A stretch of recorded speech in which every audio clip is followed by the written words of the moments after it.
¡Ey! ¿Qué onda, amigo? ¿Aburrido? ¿Qué onda? ¿Estás preparado?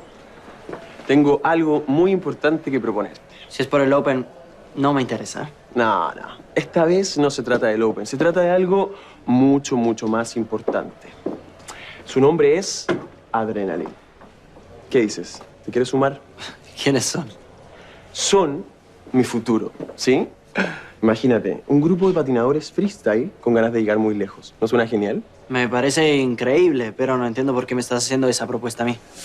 Porque ahora yo soy parte de ese grupo y después de muchas conversaciones decidimos que te podrías sumar.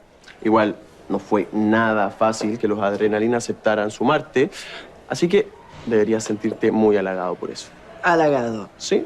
Ramiro, te recuerdo con quién hablas. Soy el rey de la pista. Bueno, rey de la pista, ¿qué dices? ¿Te sumas o no? Nada, no me interesa. No quiero ser parte de ningún grupo en este momento.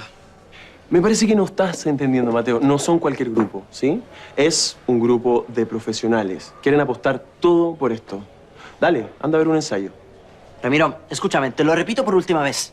A mí me encanta que ustedes se quieran dedicar al patín profesionalmente, pero esos no son mis planes para el futuro, ¿ok? Rey de la pista, me pareció escuchar, ¿no? Eso fue lo que dijiste. Sí, pero patino como hobby. Mi papá nunca me apoyaría y nunca me apoyó. Tu papá. Quizás ese es el sueño de tu papá. Pero ¿cuál es tu sueño? ¿Te hiciste esa pregunta acaso?